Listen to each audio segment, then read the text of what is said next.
Cheide!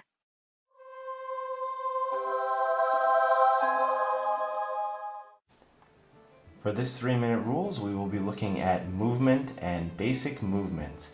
This can be found on pages 13 and 26 of the Big Rulebook 8th edition. First of all, the most basic movement is just simply the forward movement. If you look at the movement characteristic on the characteristic profile, you will see how many inches a figurine typically moves forward.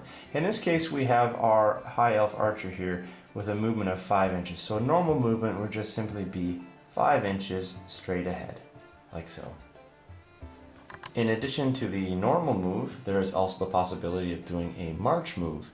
And the march move is simply double the normal movement characteristic. So in this case, we have a normal characteristic of 5, so marching would allow us to move a full 10 inches. Furthermore, a unit like this unit of 3 elven archers is able now to also move backwards and to move sideways. Now, what this means is they are only allowed to make half of their normal movement, rounded up. So if we take a 5-inch movement characteristic, divide it in half is 2.5 inches, rounded up to 3. So if moving backwards, we can move the whole unit backwards a full 3 inches if we would like.